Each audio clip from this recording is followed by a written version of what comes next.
The blood-red sun hung low over the Arizona territory like an omen as Virgil "Dusty" Slade rode into Camp Verde in the summer of 1882. His reputation as the fastest gun in 3 counties preceding him like an unwelcome shadow. At 30 years old, with eyes the color of whiskey and a disposition just as biting, he'd spent his life outrunning memories of a war that had claimed his youth and nightmares that still claimed his sleep. The small settlement nestled between the Verde River and the imposing mountains had been just another dot on his meandering path until he spotted her, Violet Burke, 22 years old, with fierce green eyes that challenged the world, standing toe-to-toe with the town's most notorious cattle baron outside the general store. Violet's honey-brown hair caught the dying sunlight as she planted her hands on her hips. "I don't care what your foreman says, Mr. Hollister. That medicine was paid for and promised to the reservation. Your men had no right to intercept that shipment." Ezekiel Hollister, a man whose wealth was matched only by his cruelty, towered over her. "Miss Burke, your father's death should have taught you something about meddling in affairs that don't concern you. Those Apache don't need medicine. They need to stay where they belong." Dusty dismounted silently, the creak of saddle leather drawing no attention as he watched. The girl was either brave or foolish, perhaps both, a combination he recognized all too well. "My father taught me that every person deserves dignity," Violet retorted, her chin lifting higher. "Something you wouldn't understand." Hollister's face darkened to a dangerous crimson.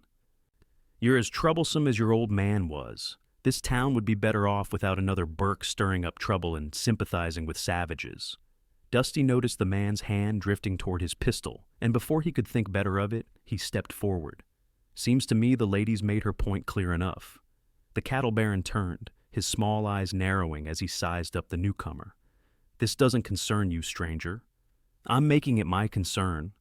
Dusty kept his voice lazy, disinterested, but his hand hovered near his holster in silent warning. Never did cotton to watching men threaten women in the street. Makes for poor entertainment. A tense silence stretched between them before Hollister spat in the dirt. "That Burke woman is poison in this town. She'll bring nothing but shame to anyone fool enough to stand with her." He jabbed a finger in Dusty's direction. "Remember that before you pick sides, cowboy." Dusty's smile never reached his eyes. "Then I'll wear it proudly." The words hung in the dusty air as Hollister stalked away, leaving Violet standing with her shoulders squared and color high in her cheeks. She turned those remarkable green eyes on Dusty, suspicion warring with gratitude. "I didn't need your help," she said. "Never thought you did, madam." He touched the brim of his hat. "But sometimes it's nice to have it all the same." She studied him for a long moment. "You're new to Camp Verde." "Just passing through." "That's what they all say." She gathered her skirts. "Well, mister?" "Slade, Dusty Slade." "Mr. Slade." "You've managed to make an enemy of the most powerful man in the county within 5 minutes of arriving. Congratulations." There was a hint of a smile at the corner of her mouth. "I hope you weren't planning on staying long." Hadn't given it much thought. He found himself oddly captivated by that almost smile. "What's this about medicine for the reservation?" The almost smile vanished. "It's a long story, Mr. Slade, and not one for the middle of the street. Thank you for your intervention, misguided as it might have been." She nodded curtly and turned to walk away. "Miss Burke," he called after her, "you always fight battles alone?" She glanced back over her shoulder. "In my experience, Mr. Slade, that's the only way to be sure they get fought at all." Dusty watched her disappear into the gathering dusk, the dust settling in her wake. He hadn't planned on staying in Camp Verde more than a night, but as he led his horse toward the livery, he found himself reconsidering. It had been a long time since anything had piqued his interest, longer still, since he'd encountered a woman who didn't shrink from a fight. The livery owner, a gray-haired man with hands gnarled from decades of hard work, took Dusty's coin with a nod. "You picked an interesting introduction to our town, mister. Seems that way. That Burke girl's been trouble since she came back from that fancy school back east. Got all sorts of ideas that don't sit right with folks around here." Dusty rubbed down his horse, a dappled gray stallion he'd won in a poker game in Tucson. "What sort of ideas are those?"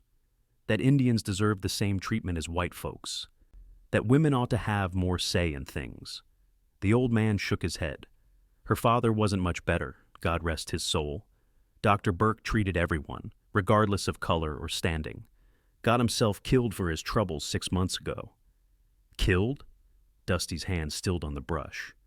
Official story is he was caught in crossfire during an Apache raid on a supply wagon. The liveryman lowered his voice. Unofficial story is that raid was mighty convenient for certain interests in town. Doc had been making noise about treaty violations, missing supplies meant for the reservation. And the daughter picked up where he left off. That she did. Stubborn as they come, that one. There was a reluctant admiration in the old man's voice. Hollister's been trying to run her out of town since before the dirt was settled on her father's grave. Once that clinic land of hers sits right on a prime water source. Dusty considered this as he finished with his horse. Town just stands by and watches. Most folks are too scared of Hollister to speak up. Man controls the cattle, the grazing rights, most of the water. You cross him, you find yourself unable to feed your family. The old man sighed. Miss Burke's got a few friends, mind you. Sheriff Prentice tries to keep things fair, but one man can only do so much. And the medicine she mentioned? Shipment of supplies for the San Carlos reservation. Supposed to help with a fever that's been running through their camp. Went missing 3 days ago. He gave Dusty a knowing look. You ask a lot of questions for someone just passing through. Dusty offered a non-committal grunt and settled his saddle on a rack. Where might a man get a decent meal around here? Emma's place across from the sheriff's office. Best stew west of the Mississippi. The liveryman hesitated. Word of advice, stranger? Camp Verde's a powder keg these days. Might want to keep riding come morning. Appreciate the concern, Dusty said, though he already knew he wouldn't be leaving, not until he understood what had drawn him to intervene on Violet Burke's behalf. Not until he figured out why those green eyes and that stubborn chin had stirred something in him he'd thought long dead. Emma's proved to be a clean establishment with solid food, and a clientele that eyed Dusty with the wary curiosity small towns reserve for strangers. He was halfway through his stew when the door opened and Sheriff Prentice entered, a tall, broad-shouldered man with a salt and pepper mustache and observant eyes that immediately found Dusty in the corner. The lawman approached with deliberate steps. Here you had some words with Ezekiel Hollister this afternoon. Dusty set down his spoon. News travels fast. Town this size, a man sneezes on one end of Main Street. Folks on the other end say, "Bless you," before he's done. The sheriff pulled out a chair. Mind if I join you? Dusty gestured to the empty seat. Free country. Sometimes I wonder. Prentice signaled to Emma for coffee. Virgil Slade, isn't it? Heard of you. You've got quite a reputation with that colt. Most reputations are exaggerated. Let's hope so. The sheriff studied him. What brings you to Camp Verde? Just riding through. Thought I'd rest up before heading north. And yet, your first act in town was to cross the most influential man in the county. Dusty shrugged. Never did like watching men throw their weight around with women. Emma brought coffee for the sheriff, who nodded his thanks before returning his attention to Dusty. Miss Burke doesn't need any more trouble. She's got a target on her back as it is. Didn't look to me like I was the one causing her trouble. No, but you could make it worse. Prentice sipped his coffee. I try to keep the peace in Camp Verde, Mr. Slade. It's not always easy with the tensions between the ranchers, the townspeople, and the reservation. Miss Burke's advocacy for the Apache doesn't win her many friends, but she's a good woman carrying on her father's work. The father who was conveniently killed during a raid? The sheriff's eyes narrowed. You've been asking questions. Just listening to what people volunteer. Then listen to this. Dr. Burke's death was complicated. I have my suspicions, but nothing I can prove. Prentice leaned forward. This territory operates on a delicate balance. Hollister and men like him hold most of the cards, but they don't hold all of them. Not yet. Dusty considered the sheriff, trying to gauge where the man's loyalties truly lay. And where do you stand in all this? I stand for the law, Mr. Slade, even when it's inconvenient. Prentice finished his coffee. How long do you plan to stay in Camp Verde? Haven't decided. Well, while you're deciding, I'd appreciate it if you'd keep your gun holstered and your nose out of local disputes. The sheriff stood. Good night, Mr. Slade. After the lawman left, Dusty finished his meal in thoughtful silence. The more he learned about Violet Burke, the more intrigued he became. A woman of education and principle, fighting a battle that seemed unwinnable, it struck a chord in him he couldn't ignore. He paid for his meal and stepped out into the night. The stars hung low and bright over Camp Verde, the cool desert air a relief after the day's heat. On impulse, he turned away from the hotel and walked the quiet streets until he found what he was looking for, a modest building with a sign reading Burke Medical Clinic on the edge of town. A light burned in the window, casting a warm glow onto the porch. As he approached, the door opened, and Violet Burke emerged with a lantern, her expression hardening when she spotted him. "Mr. Slade, are you following me now?" "Just taking a walk. Saw the light." He remained at the bottom of the steps. "Wanted to make sure you were all right after that business with Hollister." She lifted her chin. "I've dealt with worse than Ezekiel Hollister's threats." "I don't doubt it." He nodded toward the clinic. "You're a doctor like your father?"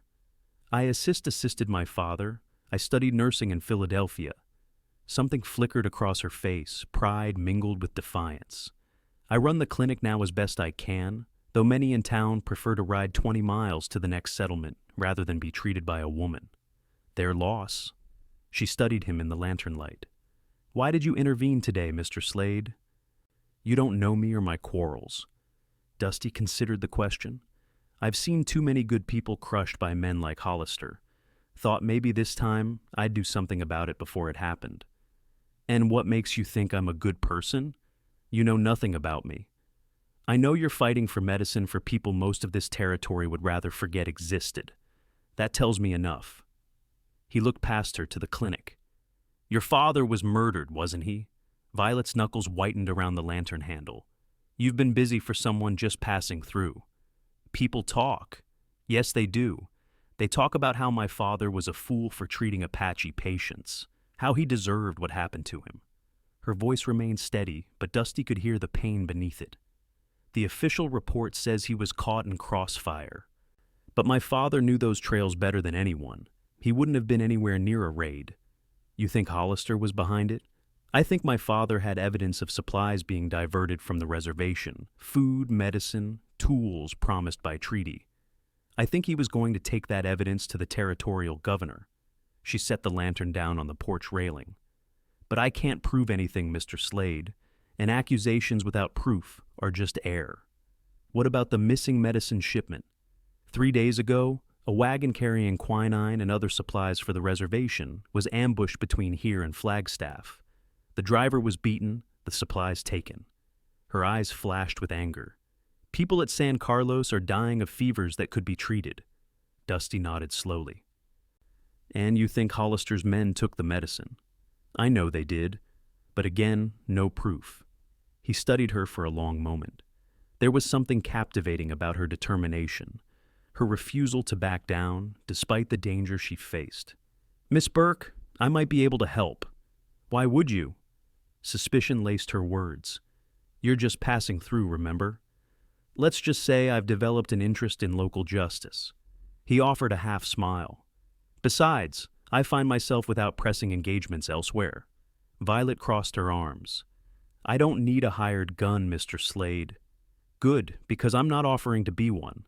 But I do have experience tracking shipments that don't want to be found." It was as close as he would come to mentioning his years hunting deserters and thieves after the war. If that medicine was taken by Hollister's men, there might still be a way to recover it. She considered him with those sharp green eyes, weighing his offer against her natural caution. Finally, she said, "Meet me here tomorrow at first light. If you're serious about helping, we'll start with the ambush site." Dusty touched the brim of his hat. "Yes, madam." As he turned to leave, her voice stopped him. "Mr. Slade, why did you really say that to Hollister? About wearing shame proudly?" He looked back at her, illuminated by the gentle glow of her lantern. "Because, in my experience, Miss Burke, when a man like Hollister tells you something will bring you shame, it's usually the right thing to do." A ghost of a smile touched her lips.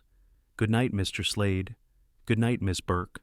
As Dusty walked back toward the hotel, he felt something he hadn't experienced in years, a sense of purpose. It was a dangerous feeling for a man who'd survived by avoiding attachments and causes. But there was something about Violet Burke and her solitary stand against injustice that resonated with him.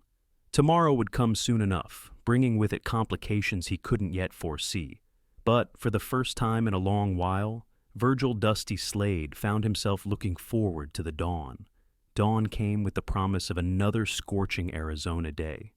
Dusty was already waiting outside the clinic when Violet emerged, dressed practically in a split riding skirt and sturdy boots, her hair braided and pinned beneath a wide-brimmed hat. She carried a medical bag and a canteen, her expression all business. "You're punctual, Mr. Slade." "I appreciate that." She locked the clinic door behind her. "I've arranged for horses at the livery." "Already taken care of," he replied, nodding toward where his dappled gray stood beside a chestnut mare. "Hope you don't mind." Surprise flickered across her face. "That's thoughtful of you." "Figured we'd save time." He helped her mount, noticing she needed no assistance but accepting his hand briefly anyway, a small concession to propriety that seemed at odds with her independent nature. They rode in silence through the awakening town, drawing curious glances from shopkeepers opening their establishments and ranch hands heading out for the day's work. Sheriff Prentice watched them pass from the jailhouse steps, his expression unreadable. Dusty touched his hat brim in acknowledgement, receiving a curt nod in return. Once they cleared the town limits, Violet urged her mare to a canter. The ambush happened about 8 miles north, where the trail narrows through the red rocks. "Perfect place for an attack," Dusty observed. "Limited visibility, nowhere to maneuver." "Yes. The driver, Thomas McKee, is a friend. He's made the supply run to San Carlos dozens of times without incident." Her voice tightened. "They broke his arm and several ribs. He's lucky to be alive." "Did he see who attacked him?" "Men in bandanas, but he recognized one of them by a distinctive limp Jack Rawlins, one of Hollister's foremen." Dusty nodded. "Convenient, a distinctive limp. Makes it easy to identify someone even with their face covered." Violet glanced at him sharply. "You think it was deliberate? That they wanted us to know it was Hollister's men?"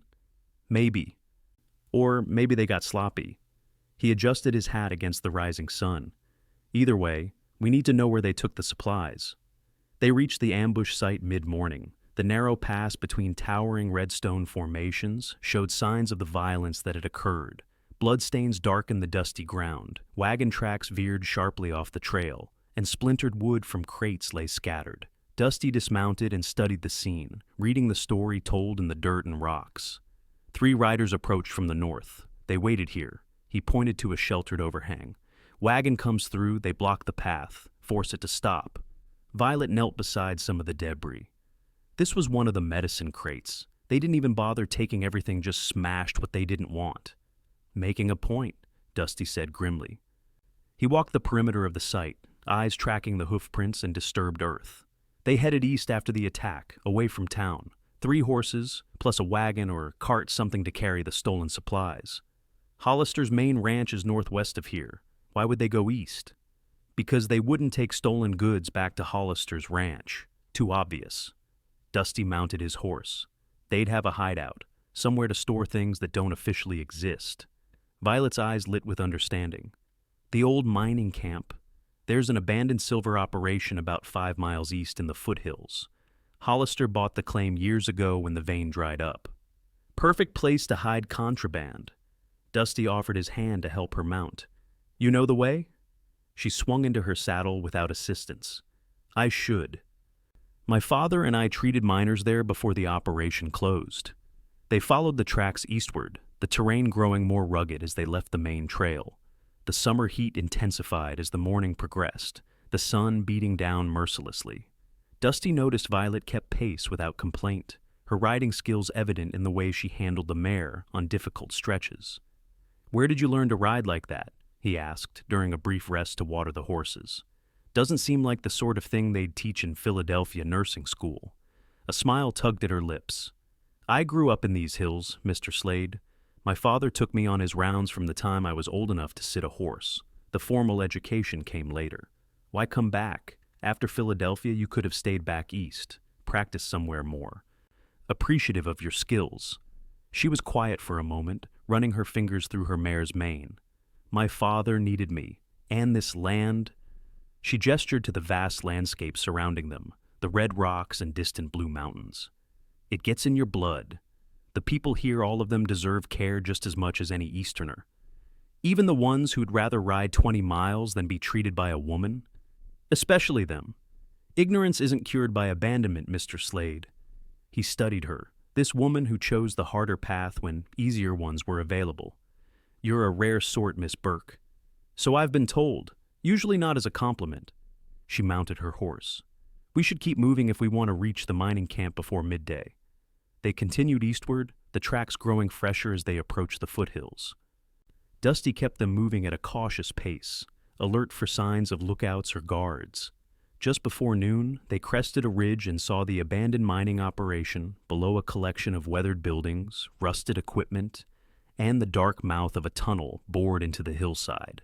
Dusty signaled for Violet to stop.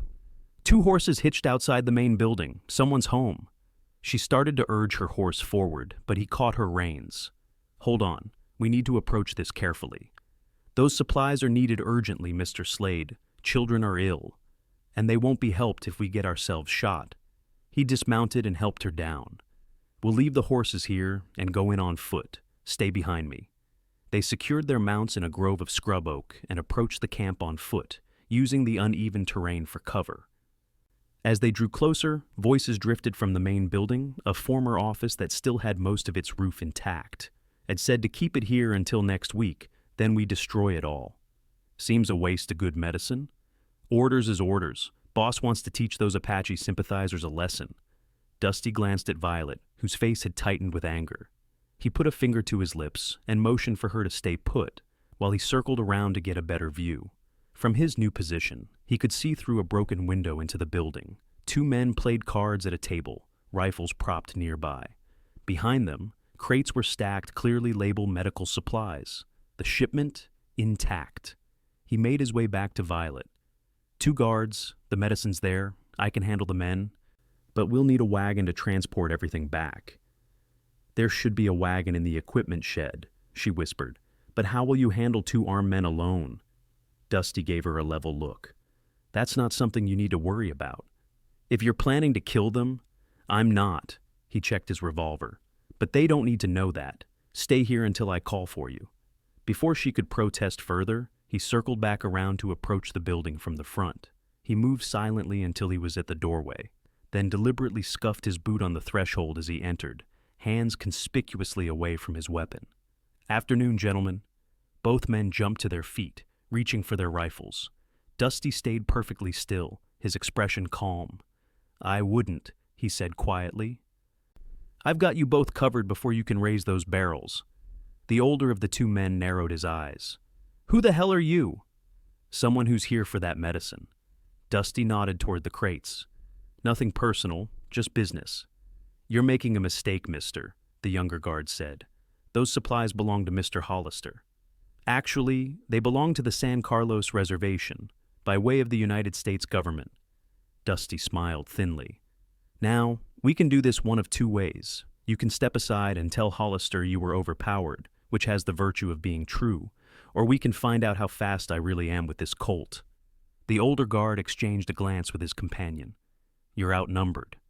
Am I? Dusty raised his voice slightly. Sheriff, you want to come in now? It was a bluff. But the momentary confusion it caused was all he needed. In one fluid motion, he drew his revolver and fired twice 1 shot for each rifle, splintering the stocks and sending the weapons clattering to the floor. Next ones won't hit wood, he said calmly. The men raised their hands. Over against that wall. Face it. When they complied, Dusty called out, Miss Burke, it's clear. Violet entered cautiously, her eyes widening at the scene before focusing on the crates. She rushed to examine them. It's all here. Everything that was supposed to go to San Carlos. Good. Dusty kept his gun trained on the guards. Check the equipment shed for that wagon. She hurried out, returning moments later. There's a wagon, but the axle's damaged. Dusty considered their options. We'll use their horses to pack what we can. Come back for the rest. He addressed the guards. You boys are going to help us load up? Then you're going to sit tight for a few hours while we get a head start. Hollister will hunt you down for this, the older guard warned. He was already hunting Miss Burke. Now he'll have a reason. It took an hour to secure what they could on the two guards' horses. Dusty tied the men inside the building, making the knots secure but not cruel, and ensuring they had water within reach. They'll work free by nightfall, he told Violet as they led the laden horses away from the camp. We need to move quickly. They made good time back toward Camp Verde, the afternoon shadows lengthening as they traveled. Dusty kept them off the main trails, using his knowledge of tracking to avoid leaving an obvious path. What will happen when we reach town? Violet asked during a brief rest. Hollister won't let this go unanswered. I expect not. Dusty scanned the horizon. But first things first, we get this medicine to the people who need it. The reservation is still a day's ride from Camp Verde. Then we'll need to secure these supplies overnight and set out at first light. He looked at her thoughtfully. Is there anyone in town you trust completely? She considered the question. Father Rodriguez at the mission. He's helped me smuggle supplies to San Carlos before. The mission it is then. They approached Camp Verde as dusk fell, circling wide to avoid the main roads and approaching the small adobe mission church from the rear. Father Rodriguez, a slight man with a silver beard and kind eyes, greeted them with concern that turned to understanding when Violet explained their cargo. The root cellar will be safest, he said, leading them to a trap door behind the altar.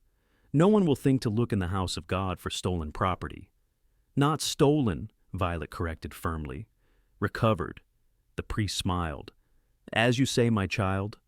With the supplies secured, Father Rodriguez offered them a simple meal and beds for the night.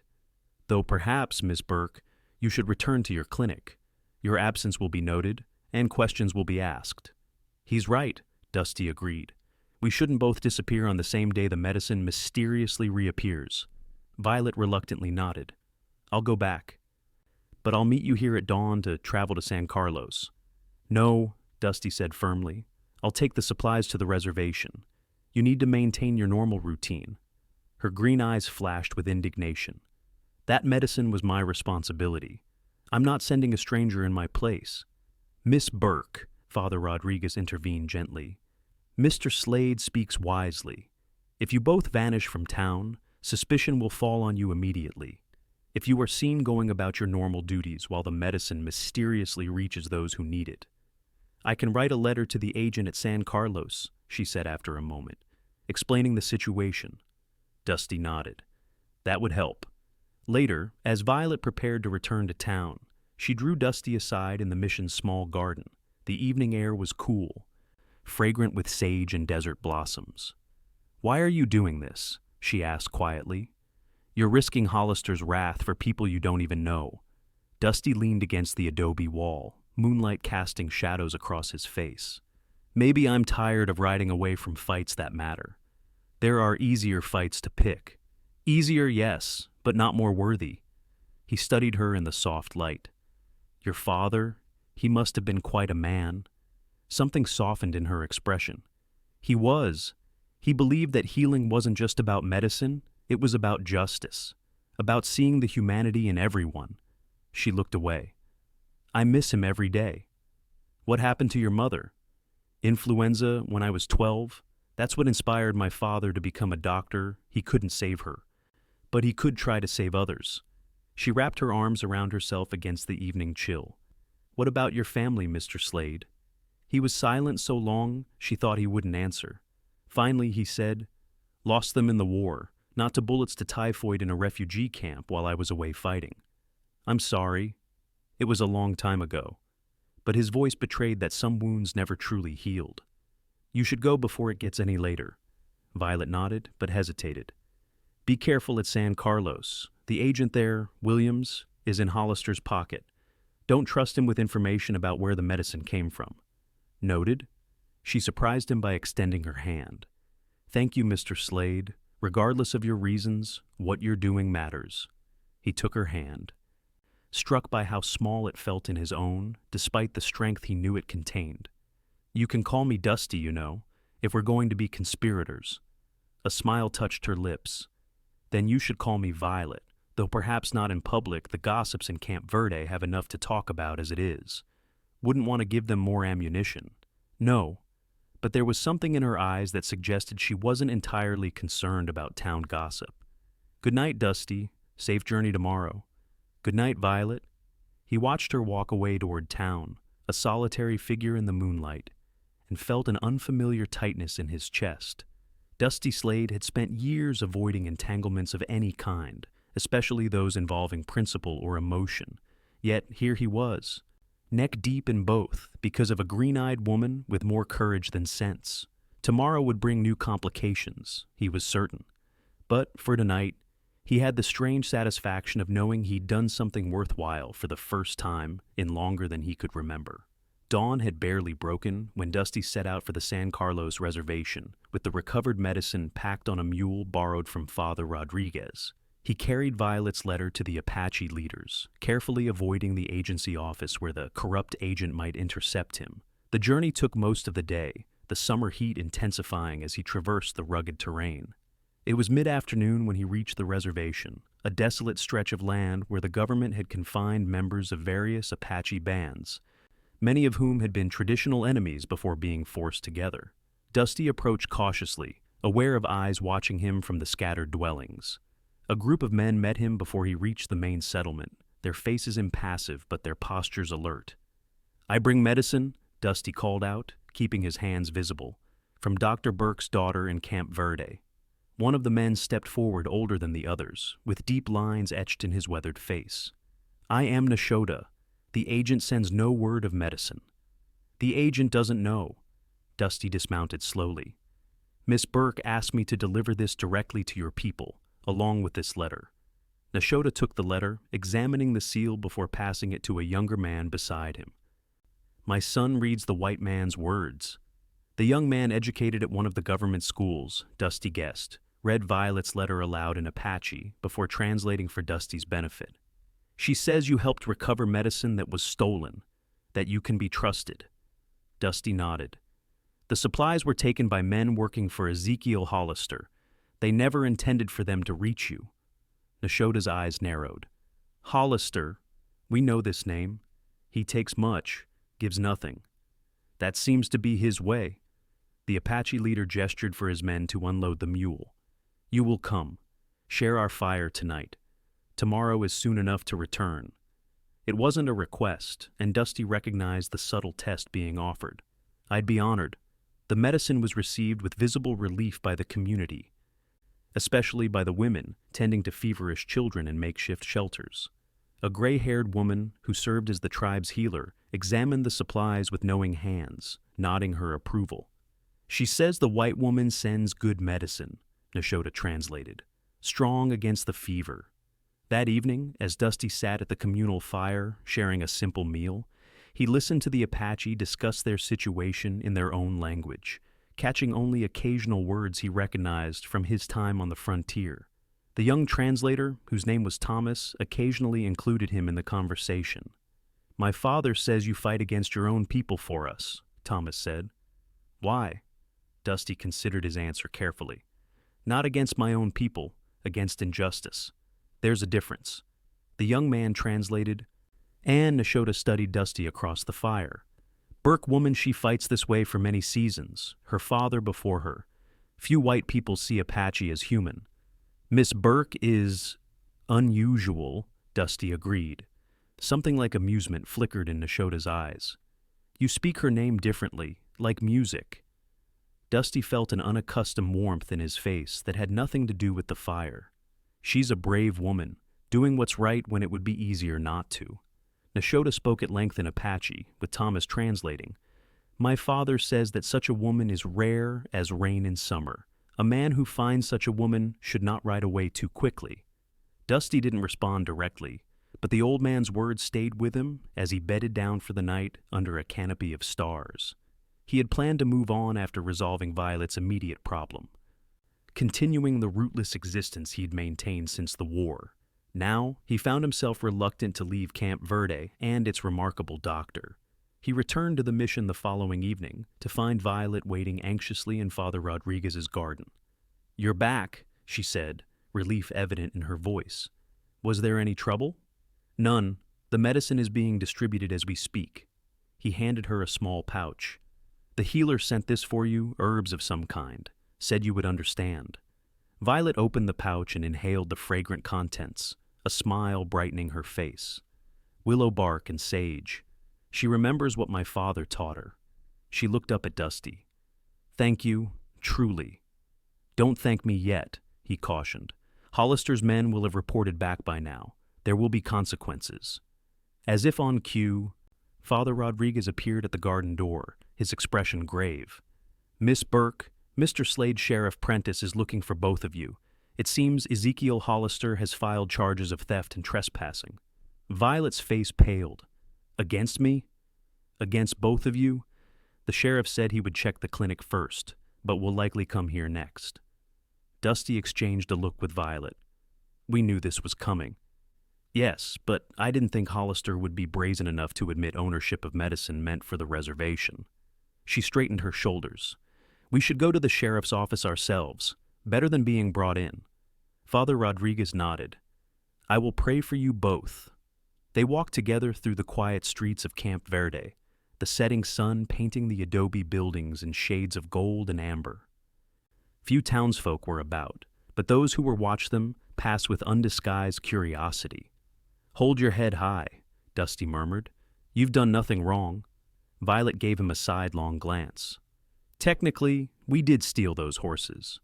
Borrowed, we left them tied where they'd be found. I'm not sure the law recognizes that distinction." Despite the seriousness of their situation, Dusty found himself fighting a smile. "You're not what I expected when I rode into Camp Verde, Miss Burke." "I could say the same about you, Mr. Slade." There was warmth in her voice that hadn't been there when they first met. Sheriff Prentice was at his desk when they entered the jailhouse, surprise registering briefly on his face before he schooled his features to professional neutrality. "Miss Burke, Mr. Slade, I was about to come looking for you." "We heard," Violet said. "Something about theft charges?" Prentice sighed. "You know exactly what it's about. Hollister's men report that you two raided his mining property, assaulted his employees, and stole valuable goods." "Interesting," Dusty drawled. "And did Hollister specify what valuable goods those might be? Government-issued medical supplies intended for the San Carlos reservation, perhaps?" The sheriff's mustache twitched. "He claims they were supplies he purchased privately." "Then he should have receipts," Violet challenged. "Documents showing legal transfer of ownership." "Miss Burke." "Sheriff," she interrupted, "you know as well as I do that those supplies were stolen from Thomas McKee's wagon 3 days ago. You took his statement yourself when he dragged himself back to town with broken ribs." Prentice leaned back in his chair, regarding them both with a mixture of frustration and something that might have been reluctant admiration. "What you're suggesting would implicate one of the most powerful men in the territory in theft of federal property. That's not an accusation to make lightly." "It's not an accusation," Dusty said. "It's a fact. Those supplies are now at San Carlos, being used to treat fever among the children there. If Hollister wants to publicly claim ownership of medicine stolen from the reservation, let him." The sheriff rubbed his forehead. "It's not that simple, and you both know it. Hollister owns half the businesses in this town and controls the water rights for most of the county. He's also friendly with the territorial governor. So justice depends on who has the most powerful friends?" Violet's voice was quiet but intense. "Sometimes, yes. That's the world we live in, Miss Burke, whether we like it or not." Prentice stood. "I'm going to have to hold you both pending a hearing." Dusty stepped forward. "Hold me if you must, but Miss Burke wasn't involved in recovering those supplies. She was treating patients in town all day." "That's not true," Violet protested. "I was with you." "Several witnesses saw you at the clinic," Dusty cut her off with a meaningful look, "including Mrs. Patterson, whose boy had that infected cut." She stared at him for a moment before understanding dawned in her eyes. "Yes, Tommy's wound needed cleaning and stitching." It took most of the afternoon. Sheriff Prentice looked between them, clearly not believing the hastily constructed alibi, but seeming relieved to have a reason not to jail the only medical provider in town. "Is that so?" "It is," Violet confirmed. "Mr. Slade acted alone, though I can't say I disapprove of the result." The sheriff sighed heavily. "Mr. Slade, I'm going to have to ask you to surrender your weapon and stay in my jail until this matter is resolved." Dusty handed over his Colt without protest. "Fair enough?" "This isn't right," Violet objected. "It's the best compromise available," Prentice said. "Unless you'd prefer I arrest you both and leave the town without medical care?" She pressed her lips together in frustration, but didn't argue further. "You can see him during visiting hours," the sheriff added, more gently. "Now, go home, Miss Burke. There's likely to be some unpleasantness when Hollister hears about this arrangement." Violet looked at Dusty, concern evident in her eyes. "I'll come tomorrow." "I'll be here," he replied with a half-smile, "not going anywhere." After she left, Sheriff Prentice led Dusty to one of the 2 cells at the back of the jailhouse. "You didn't have to do that, you know. Take all the blame." "Seemed the practical thing to do. Town needs its doctor." Prentice locked the cell door and leaned against the wall, studying his prisoner. "You've taken quite an interest in our local physician in the short time you've been here." Dusty sat on the narrow bunk. "She's fighting a battle that matters. Those are rare enough to recognize when you see them." The sheriff's expression was knowing. "Get some rest. Slade. Tomorrow's likely to be interesting." True to the sheriff's prediction, Ezekiel Hollister stormed into the jailhouse the following morning, his face mottled with rage when he learned that Violet had not been arrested. "This is outrageous!" he bellowed, pounding his fist on Prentice's desk. "That Burke woman is the instigator of this entire affair. She should be behind bars, not treating patients as if nothing happened." Sheriff Prentice remained calm. "Mr. Hollister, I have multiple witnesses placing Miss Burke in town during the time in question. Mr. Slade has taken full responsibility for the incident." Hollister turned his glare toward the cell, where Dusty watched the proceedings with apparent indifference. "You expect me to believe this drifter acted alone? He's been in town less than a week." "Whether I believe it or not is irrelevant," Prentice replied evenly. "What matters is what can be proven in a court of law." "I want him charged with theft, trespassing, and assault," Hollister demanded. "That would require you to specify exactly what was stolen," the sheriff pointed out. "I understand it was medical supplies originally destined for the San Carlos reservation." A tense silence followed as Hollister realized the trap. If he pressed charges, he would have to admit to having possession of government-allocated supplies. "This isn't over," the cattle baron finally growled. "Not by a long shot." He jabbed a finger toward Dusty. "You made a powerful enemy, Slade." Dusty met his gaze steadily. "Wouldn't be the first time." After Hollister stormed out, Sheriff Prentice approached the cell. "He'll find another way to come after you, and Miss Burke." "I'm counting on it," Dusty replied. "Men like him always overreach eventually." "Let's hope you're still around to see it." The sheriff unlocked the cell door. "You're free to go. Without formal charges, I can't hold you." Dusty raised an eyebrow. "Just like that?" "Just like that. Though I'd recommend staying close to town for the time being. This matter isn't settled, regardless of what the law says." Dusty reclaimed his gun belt and hat. "Appreciate the advice, Sheriff." His first stop after leaving the jailhouse was the clinic. He found Violet changing the bandages on an elderly man's arm, her movements efficient and gentle. She looked up when the bell above the door announced his arrival, surprise and pleasure brightening her face. "Mr. Slade, I was just about to bring you lunch at the jail." Sheriff decided he couldn't hold me without formal charges. Dusty tipped his hat to her patient. "Don't mean to interrupt, madam. I'm nearly finished with Mr. Pearson here." She secured the bandage and patted the old man's shoulder. "Keep it clean and dry, and come back in 3 days so I can check it." After the patient left, Violet turned to Dusty. "What happened? Did Hollister drop the charges?" "Not exactly. He realized pressing charges would mean admitting he had stolen government property." Dusty leaned against the examination table. Sheriff Prentice pointed that out rather elegantly. "So it's over?" Hope tinged her voice. "Far from it. Hollister isn't the type to let this go.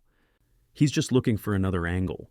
He studied her face, noting the shadows beneath her eyes. "You look tired." She pushed a stray strand of hair behind her ear. "I was up late treating children with fevers at the Cooper homestead. Nothing like what's happening at San Carlos, thankfully, but concerning nonetheless. You should rest. There's too much to do." She began organizing supplies on a nearby shelf. "Hollister's not the only one looking for another angle. I've been thinking about my father's death." Dusty straightened. What about it? Before he died, he told me he had evidence of systematic theft from the reservation. Documentation, witness statements. He kept it in a locked box in his desk. She turned to face Dusty. After he was killed, the box was empty. You think whatever was in that box got him killed? I know it did. Her green eyes were fierce with certainty. What I don't know is whether he made copies or told anyone else what he discovered. Have you asked around? His friends, colleagues? The few I trusted enough to ask knew nothing, or claimed not to. She hesitated. There is one person I haven't approached, Judge Hamilton in Prescott. He and my father corresponded regularly. If my father shared his suspicions with anyone, it would have been him. Dusty considered this. Prescott's a 2-day ride from here. I know, I haven't been able to get away long enough to make the journey. She looked at him questioningly. But you could. You want me to talk to this judge? If you're willing. I can give you a letter of introduction explaining the situation. She bit her lower lip. It's a lot to ask, I know. You've already done more than any stranger could be expected to. Dusty thought about his original plan to pass through Camp Verde without stopping. How different things might have been if he hadn't witnessed that confrontation between Violet and Hollister. How empty his life would have continued to be. I'll go, he said, but I'm coming back, Violet. Whatever's happening here, I'm in it now. Relief and something warmer flooded her expression. Thank you. The clinic door opened, admitting a woman with a fretful toddler in her arms. Violet immediately shifted into her professional demeanor. Mrs. Ramsey, what seems to be troubling little Emma today? Dusty touched his hat. I'll let you work. Come find me when you're finished, and we can discuss the details. He spent the afternoon making preparations for the journey to Prescott, arranging for fresh supplies, and having his horse reshod at the livery. Several townsfolk regarded him with open curiosity, some with thinly veiled hostility. Word of his confrontation with Hollister had clearly spread. As dusk approached, he was checking his saddle when the liveryman cleared his throat. Got a visitor, Slade? Dusty turned to find Sheriff Prentice standing in the doorway. Sheriff, something on your mind? Just wanted to give you a friendly warning. Hollister's offered $100 to anyone who runs you out of town. The lawman's expression was carefully neutral. Seems he doesn't appreciate your interest in local affairs. $100 would tempt a lot of men in these parts. It would. Prentice stepped closer, lowering his voice. I also thought you should know that Hollister's foreman and 4 of his hands rode out toward Prescott this morning. Mighty coincidental, considering I overheard Miss Burke mention the same destination when she was picking up supplies at the general store. Dusty's eyes narrowed. You think they were listening? I think Hollister has ears everywhere in this town, and I think you should watch your back on the road. The sheriff adjusted his hat. That's all I came to say. After Prentice left, Dusty reconsidered his plans. If Hollister's men were already on the road to Prescott, they might be planning to intercept him, or worse, they might be going after Judge Hamilton directly. Either way, leaving at first light as planned could be walking into a trap. He decided to set out immediately, using the cover of darkness to slip out of Camp Verde unnoticed. He would have to forgo Violet's letter of introduction, but speed and surprise seemed more valuable under the circumstances. Dusty was tightening the last of his saddlebags when Violet appeared at the livery entrance, a sealed envelope in her hand. Her eyes widened when she saw his preparations. You're leaving now? I thought we agreed on morning. Change of plans. He quickly explained what Prentice had told him. I need to get ahead of them, or at least approach Prescott from an unexpected direction. Concern creased her brow. This is more dangerous than I realized. Perhaps we should forget. No. He took the letter from her hand. If your father found evidence of corruption that got him killed, bringing that to light is the best protection for you and for the people at San Carlos. She stepped closer, close enough that he could smell the faint lavender scent of her hair. Be careful, Dusty. Hollister is more dangerous than I think either of us realized. I've handled dangerous men before. He tucked the letter inside his jacket. I'll be back in 4 days, 5 at the most. Violet surprised him by placing her hand on his arm. I've only known you a few days, but the thought of something happening to you... She trailed off, seemingly embarrassed by the admission. Dusty covered her hand with his own. Nothing's going to happen to me. I'm too ornery to kill. A small smile touched her lips. "I'm beginning to believe that." She hesitated, then rose on tiptoe to press a kiss to his cheek. "For luck." The gesture left him momentarily speechless, the warmth of her lips lingering on his skin as she stepped back. "I should go," he finally said, his voice rougher than intended. "Yes." She clasped her hands together. "Godspeed, Dusty." He mounted his horse, tipping his hat to her one last time before disappearing into the night. The memory of that kiss and the concern in her green eyes stayed with him as he took the little used trail that would eventually connect with the main road to Prescott, well beyond where anyone might be waiting to ambush him. The night was clear, stars scattered like diamonds across the velvet sky. Dusty pushed his horse at a steady pace, wanting to put as much distance between himself and Camp Verde as possible before dawn. He had no illusions about what would happen if Hollister's men caught up to him alone on the trail. By sunrise, he had made good progress, stopping briefly at a creek to rest his horse and refresh his own canteen. As he crouched by the water's edge, a glint of metal caught his eye downstream horseshoes, reflecting the early morning light. He wasn't alone.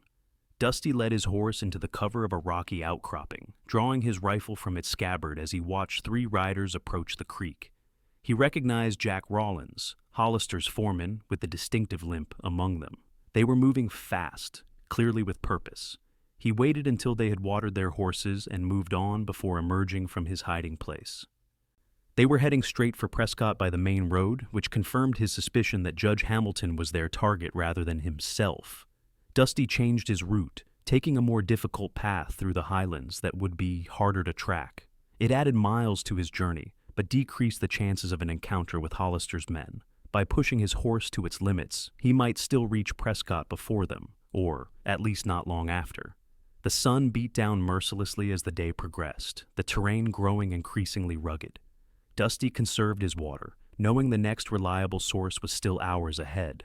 His thoughts turned repeatedly to Violet, her determination, her compassion, the unexpected softness of her lips against his cheek. In the short time he'd known her, she had awakened something in him he'd thought long dead, a sense of purpose. Yes, but also a capacity for feeling he'd buried after losing his family. It was dangerous, this growing attachment. Dusty had survived by avoiding entanglements, by never staying in one place long enough to form connections. Yet here he was, risking his life for a woman he barely knew, in a town where he had no stake. Except, that wasn't entirely true anymore. In Camp Verde, he'd found something worth fighting for, not just Violet herself, though she was certainly part of it, but the principles she stood for. The idea that one person's courage could make a difference, even against overwhelming odds. He reached Prescott just after dusk on the second day, his horse lathered and his own body aching from the hard ride. The territorial capital was larger and more developed than Camp Verde, with proper streets, substantial buildings, and multiple saloons doing brisk business. Dusty stabled his exhausted mount at a livery on the outskirts of town before making his way on foot toward the center, where he presumed he would find the judge's residence or offices. He kept to the shadows, alert for any sign of Hollister's men. A helpful bartender directed him to Judge Hamilton's house, a handsome 2-story structure on a quiet street lined with cottonwood trees. Lights burned in the downstairs windows, suggesting the judge was at home. Dusty approached cautiously, checking for signs of disturbance or unwelcome visitors. Finding none, he knocked on the front door. It was answered by a silver-haired man with shrewd eyes and a commanding presence despite his advanced age. "Judge Hamilton?" "Yes." The judge regarded him with wary curiosity. "And you are?" "Virgil Slade. I've come from Camp Verde on behalf of Miss Violet Burke." Dusty glanced over his shoulder at the empty street. "I need to speak with you privately. It concerns her father's death." Interest and alarm flickered across the judge's face. "Come in, Mr. Slade." Once inside, Dusty quickly explained the situation, including his concerns about Hollister's men being on their way to Prescott. He presented Violet's letter, which the judge read with growing solemnity. "I feared something like this," Hamilton said when he finished. Arthur Burke was a man of principle, and those men are always in danger in a place where money speaks louder than law. "Did he share his suspicions with you about the theft from the reservation?" The judge moved to a bookcase, removing a false panel to reveal a small safe. More than suspicions, Mr. Slade. Documentation. Arthur sent me copies of everything he collected, just days before his death. He extracted a packet of papers. He knew the risk he was taking. Dusty's pulse quickened. What exactly did he find? Evidence of systematic theft. Food, medicine, tools, blankets all diverted from government shipments to the reservation and sold for private profit. Names, dates, witness statements from teamsters who were paid to look the other way. Hamilton spread the papers on his desk. Enough to send several prominent men to federal prison, including Ezekiel Hollister. And the territorial governor? The judge's expression grew grim. Governor Stevens is implicated, yes, which is why I've been cautious about how to proceed. This goes beyond simple corruption, Mr. Slade. This is systematic starvation of people already confined to land that can barely sustain them. Dusty examined the documents, recognizing names and details from what Violet had told him. Why haven't you taken action on this information? Without Arthur, these documents alone aren't enough. We need corroborating testimony, and those brave enough to speak have a habit of meeting unfortunate accidents. Hamilton looked at him sharply. But now, with what happened regarding the medicine shipment, we might have our opportunity. Direct evidence of Hollister's involvement in the theft. A noise from outside interrupted them, horses approaching at a trot. Dusty moved to the window, peering through the curtains to see 3 riders dismounting across the street. "They're here," he said grimly. "Hollister's men." The judge acted with surprising speed for his age, gathering the documents and shoving them into Dusty's hands. "Take these. Get them back to Miss Burke. I'll delay them." "They might kill you." "I'm a federal judge, Mr. Slade. Even Hollister wouldn't be that bold." Hamilton led him to a back door. "There's a service alley that connects to the next street. My clerk, Thomas Weeks, lives at the Prescott Hotel. Find him, tell him Arthur's reckoning has come. He'll know what to do." Dusty hesitated. "I can't just leave you to face them alone. You must. Those papers are worth more than either of our lives." The judge's expression was resolute. "Go. Now." As pounding began at the front door, Dusty slipped out the back with the precious documents secured inside his jacket. He moved swiftly through the alley, hearing the judge's authoritative voice greeting his unwelcome visitors behind him. The Prescott Hotel was a 3-story establishment on the main street, its lobby bustling despite the late hour. Dusty approached the desk clerk, trying to appear casual despite the urgency of his mission. "I'm looking for Thomas Weeks, Judge Hamilton's clerk." The clerk barely glanced up from his ledger. "Room 214, second floor." Dusty took the stairs 2 at a time, locating room 214 and knocking firmly. The door was opened by a young man with spectacles and an ink-stained collar. "Thomas Weeks? Yes?" The clerk looked confused. "Can I help you?" Dusty lowered his voice. "Judge Hamilton sent me. He said to tell you Arthur's reckoning has come." The young man's face paled. He quickly ushered Dusty inside, locking the door behind them. "He actually said those words? You're certain?" "I am." Dusty produced the documents. "Hollister's men arrived at the judge's house just as I was leaving. Hamilton said you would know what to do." Weeks took the papers with trembling hands.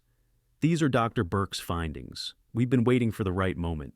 He looked up sharply. "If Hollister's men are in Prescott, the judge is in danger." He seemed to think his position would protect him. It should. But we can't take chances. Weeks moved to a writing desk and penned a quick note. "Take this to the marshal's office. It's 2 blocks south. Tell them it's urgent."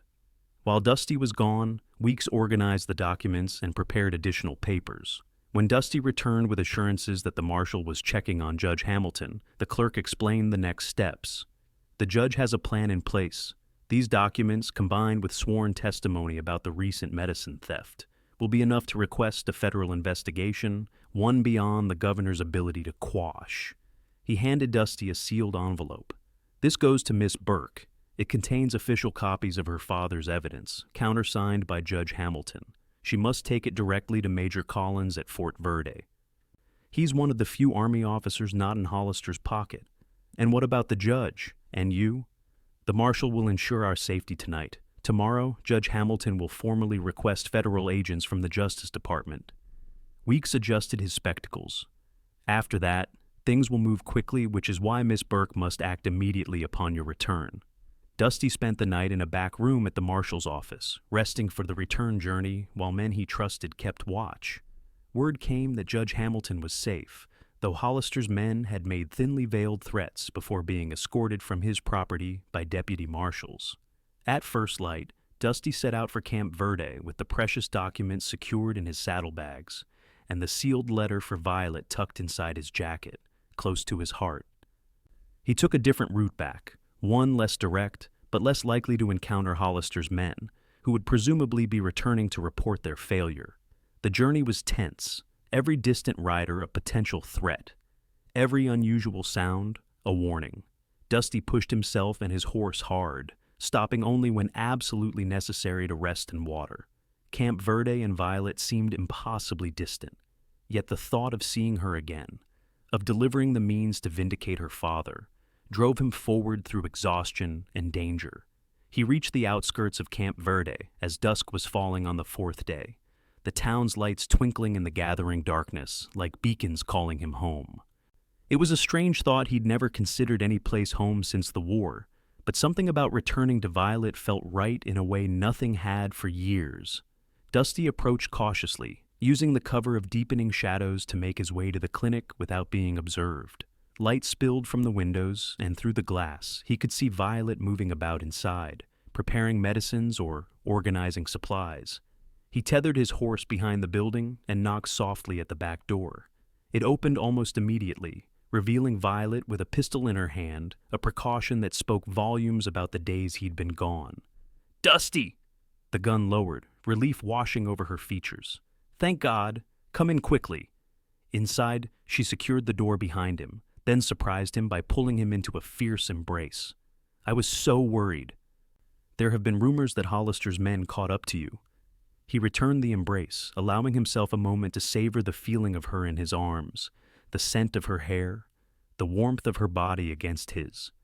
"Not for lack of trying," he said when she pulled back, "but I made it to Judge Hamilton, and I have what we need." He produced the sealed letter and explained what had transpired in Prescott. Violet listened intently, her expression shifting from hope to determination as she grasped the implications. "So, my father did create copies of his evidence. He was always so careful." Her voice caught slightly. "And now, we can finally prove what happened to him. According to Weeks, we need to get these documents to Major Collins at Fort Verde immediately, before Hollister realizes what's happening." She nodded, already moving to gather what she would need for the journey. "The fort is only a few hours' ride. If we leave at first light—" "We should go tonight," Dusty interrupted. "Hollister's men will be returning from Prescott. Once they report to him, he'll know something's wrong." Violet paused in her preparations. "You're exhausted, Dusty. You've been riding for days. I've gone longer with less rest." He took her hands in his. "This might be our only chance, Violet. I don't want to waste it." She searched his face, then nodded. "You're right. Let me get my medical bag and some food for the journey. I'll be ready in 10 minutes. While she gathered her things, Dusty checked his weapon and peered out the windows, watching for any sign of surveillance or danger. The town seemed quiet, most establishments closed or closing for the night. When Violet returned, dressed for riding and with a determined set to her jaw, Dusty felt a surge of admiration that went beyond her physical beauty. Here was a woman of true courage, willing to risk everything for justice. "Ready?" he asked. "Yes." She extinguished the lamps, plunging the clinic into darkness. "We'll go out the back, circle around to the livery. My mare is there." They moved silently through the night, staying close to buildings and away from the few lanterns that illuminated Camp Verde's main street. The livery was dark, the owner presumably gone home for the night, but Violet had a key to the side door. "Benefit of being the town doctor," she whispered as she unlocked it. "Never know when I'll need a horse for an emergency." They saddled her chestnut mare quickly, working by touch in the darkness. Dusty's own mount was tired, but had rested enough to make the journey to the fort. Just as they were leading the horses out, a voice came from the shadows. "Going somewhere, Miss Burke?" Both of them froze as Sheriff Prentice stepped into view, lantern in hand. "Sheriff," Violet acknowledged, her voice steady despite the setback. "I've been called to a medical emergency." "At this hour? Without anyone coming to fetch you?" Prentice raised an eyebrow. And with Mr. Slade as your escort, must be serious indeed. Dusty's hand drifted toward his gun, but the sheriff shook his head. I wouldn't if I were you. I'm not here to stop you. Then why are you here? Dusty asked. To warn you, Hollister's men returned an hour ago, riding hard. They went straight to his ranch. But it won't be long before they come looking for you. Prentice set his lantern down. Whatever you're planning, you need to move fast. Violet exchanged a glance with Dusty before addressing the sheriff. We have evidence, Sheriff. Proof of what my father discovered, the systematic theft from the reservation, the corruption that goes all the way to the governor. We're taking it to Fort Verde to request a federal investigation. Prentice was silent for a moment. Arthur Burke was a good man. This town has been poor without him. He seemed to come to a decision. Take the North Trail out of town. I'll ride south, make some noise, give them something to chase. Dusty studied the lawman. Why help us? You've walked a careful line until now. Because there comes a point when a man has to choose which side of the line he's really on. Prentice adjusted his hat. Go, now, and good luck. They rode north out of Camp Verde, pushing their horses as hard as they dared in the darkness. The moon provided just enough light to follow the trail, and Violet's knowledge of the local terrain proved invaluable as she guided them along the most direct route to Fort Verde. How well do you know this Major Collins? Dusty asked as they paused briefly to water the horses at a stream. Well enough. He sought my father's help when several of his men fell ill last winter. He's a fair man by all accounts, and not easily intimidated. She remounted her mare. More importantly, he has the authority to request federal marshals without going through the territorial government. They continued their journey, the fort's distant lights appearing on the horizon just as the eastern sky began to lighten with the promise of dawn. The massive stone and wooden structure loomed ahead, sentries visible on the walls. As they approached, a voice called out, "Halt! Identify yourselves!" Violet Burke from Camp Verde, she called back. I need to see Major Collins immediately on an urgent matter. There was a moment's pause before the gates swung open, revealing a sergeant and two privates with rifles at the ready. Miss Burke, the major isn't awake at this hour. He'll want to be for this. Her voice brooked no argument. Please inform him that I have evidence regarding federal corruption and the death of my father, Dr. Arthur Burke. The sergeant's eyes widened slightly, but he nodded to one of his men, who hurried off toward the officers' quarters. You and your companion can wait in the guardhouse. I'll need to take your weapons. Dusty hesitated before surrendering his Colt. In a fort full of soldiers, it would make little difference either way. They were escorted to a small but clean room with a table and chairs where coffee was brought while they waited. Violet's hands trembled slightly as she held her cup, the reality of what they were about to do finally sinking in. Are you all right? Dusty asked quietly. She met his eyes. I've waited 6 months for this moment, to prove what happened to my father, to see justice done. Her voice caught. I'm afraid to hope, Dusty. After so long believing this day might never come, he covered her hand with his own. Your father would be proud, Violet, no matter what happens next. The door opened before she could respond, admitting a tall, distinguished man in a major's uniform, his gray hair cropped short and his bearing unmistakably military. Miss Burke. Major Collins nodded to her, then turned assessing eyes on Dusty. And you are? Virgil Slade. I've been helping Miss Burke. The major took a seat across from them. Sergeant Turner says you have evidence of federal corruption. That's a serious claim to make at 5 a.m. Violet produced the sealed documents. These were compiled by my father before his death. They detail systematic theft of supplies meant for the San Carlos reservation, food, medicine, tools. The diversion of these supplies has led to starvation and disease among the Apache. Collins broke the seal and began reading, his expression growing more grave with each page. When he reached the signed affidavits, he looked up sharply. Judge Hamilton has authenticated these? Yes, sir. He's requesting federal intervention as we speak. The major continued through the documents, paying particular attention to the list of names. Hollister, Governor Stevens, Marshal Diaz. He closed the folder. This goes beyond mere corruption, Miss Burke. This is criminal negligence resulting in death. My father's death among them, Violet said quietly. Collins regarded her steadily. You believe Dr. Burke was murdered to prevent this information coming to light. I know he was. The major was silent for a long moment, clearly weighing his next actions. Finally, he stood. I'll send riders to Fort Whipple immediately to request federal marshals. In the meantime, you and Mr. Slade will remain here under my protection. Hollister's men may come looking for us, Dusty warned. Let them try. Collins' voice was cold. This is federal property, Mr. Slade. Mr. Hollister's influence ends at my gate. True to his word, the major dispatched riders within the hour and assigned Violet and Dusty quarters within the fort. As the day progressed, tension mounted. Scouts reported riders approaching from the direction of Camp Verde, a large group, well armed. Major Collins met them at the gate himself, backed by a full complement of soldiers. Ezekiel Hollister sat astride a large black stallion, flanked by at least 15 men, including Jack Rawlins and the pair who had confronted Judge Hamilton in Prescott. Major Collins, Hollister called out, I've come for 2 fugitives who stole property from me and fled to your fort. Mr. Hollister. The major's voice was cold. There are no fugitives here, only guests of the United States Army. That woman and her gunmen stole valuable supplies. Medical supplies destined for the San Carlos Reservation? Collins interrupted. Interesting that you would admit to possessing those, Mr. Hollister, since they were federal property. Hollister's face darkened. You're interfering in territorial business, Major. No, sir. I'm upholding federal law.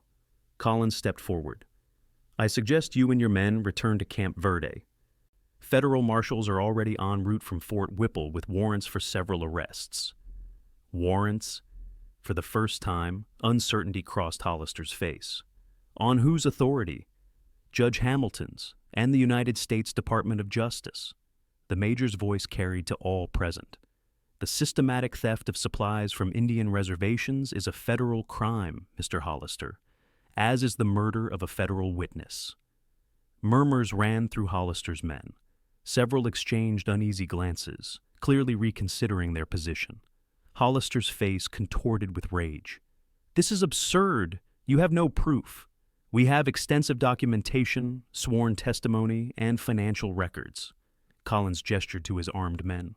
Now, I suggest you leave federal property immediately, or I'll have you forcibly removed. For a tense moment, it seemed Hollister might order his men to attack.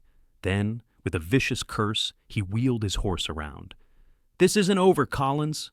For you, Mr. Hollister, I believe it is. From a window in the officers' quarters, Violet and Dusty watched the confrontation and Hollister's retreat. When the cattle baron and his men had disappeared from view, Violet sagged against Dusty, the tension of the past days finally catching up with her. It's really happening, she whispered. After all this time. Dusty wrapped an arm around her shoulders. Your father's work won't be forgotten. Neither will yours. She looked up at him, something vulnerable in her expression.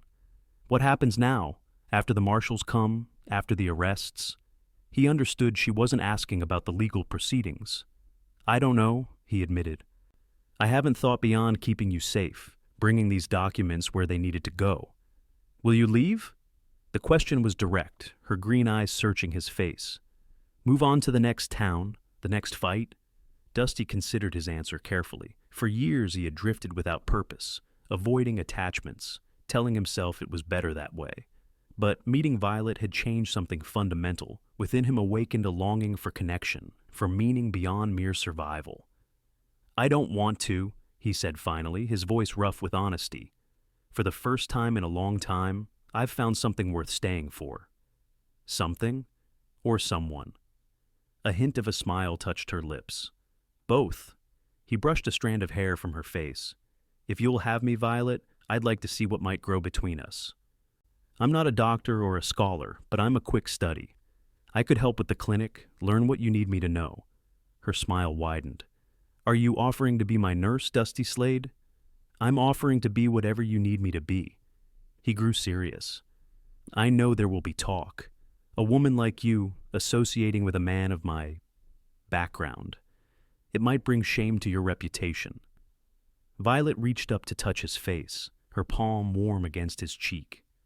Then I'll wear it proudly.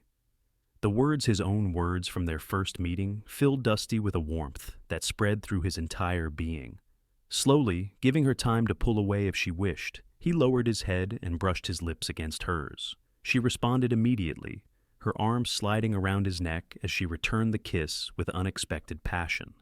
When they finally broke apart, both breathing harder, Dusty rested his forehead against hers. "I think I've been waiting my whole life to find you, Violet Burke. And I you, Virgil Slade." She smiled up at him, her green eyes bright with promise. Even if neither of us knew it, the days that followed brought the changes they had fought for. Federal marshals arrived from Fort Whipple with warrants for Ezekiel Hollister, 2 territorial officials, and several of Hollister's men, including Jack Rawlins. The charges ranged from theft of federal property to conspiracy, and, most seriously, the murder of Dr. Arthur Burke. Evidence recovered in the subsequent investigation confirmed what Violet had suspected: her father had been deliberately targeted after threatening to expose the corruption. Rawlins confessed to the killing in exchange for leniency, implicating Hollister as having ordered the accident that took Dr. Burke's life. Governor Stevens resigned in disgrace before he could be formally charged, fleeing the territory ahead of further investigation. Judge Hamilton was appointed interim governor with a mandate to reform the corrupt systems that had allowed such abuses to flourish. For the people of San Carlos Reservation, the changes came more slowly, but were no less significant.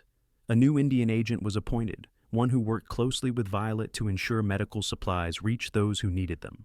The systematic theft that had caused so much suffering was exposed and dismantled. As for Dusty and Violet, they found their rhythm together in Camp Verde. He learned quickly, proving himself a capable assistant in the clinic while maintaining security for a woman whose outspoken advocacy still occasionally drew threats. The town's opinion of their relationship evolved from scandalized whispers to grudging acceptance, especially after Dusty's role in exposing Hollister's crimes became known. 6 months after their first meeting, on a cool autumn evening, as they sat on the clinic's porch watching the sunset paint the distant mountains in gold and crimson, Dusty took Violet's hand in his. "I've been thinking," he said, his thumb tracing circles on her palm. "A dangerous pastime," she teased, leaning her head against his shoulder. "I've come to a conclusion about permanence." He turned to face her, his eyes serious. "I want it, Violet, with you, not just helping at the clinic, not just sharing your bed. I want to share your life, completely." Her breath caught as she realized what he was saying. "Dusty." He reached into his pocket and withdrew a simple gold band. "I'm not a wealthy man. I can't offer you riches or an easy life, but I can offer you this: my heart, my hands, my protection, for as long as we both live." Tears welled in Violet's eyes as she extended her hand. "That's all I've ever wanted, someone to stand beside me, not in front of me or behind me." Dusty slipped the ring onto her finger. "I'll stand wherever you need me, Violet Burke, but always within reach." She laughed through her tears, pulling him into a kiss that conveyed everything words could not: the love that had grown between them, the future they would build together, the healing they had found in each other's arms. Their wedding, held in Father Rodriguez's mission with Judge Hamilton officiating, drew a surprising crowd. Sheriff Prentice stood as Dusty's best man, while Nashota and several other Apache leaders traveled from San Carlos to honor the couple who had fought for justice on their behalf.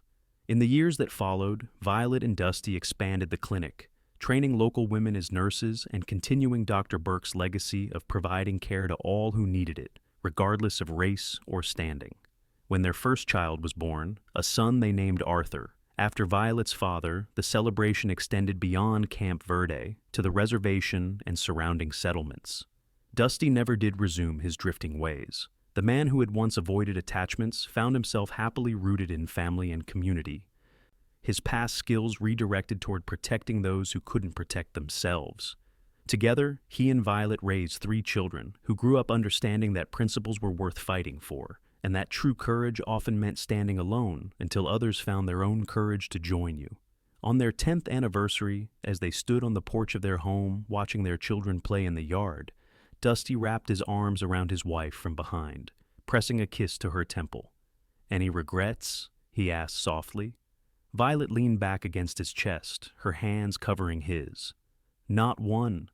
Though I do sometimes wonder what would have happened if you hadn't intervened that day with Hollister. I wonder that too. He tightened his arms around her.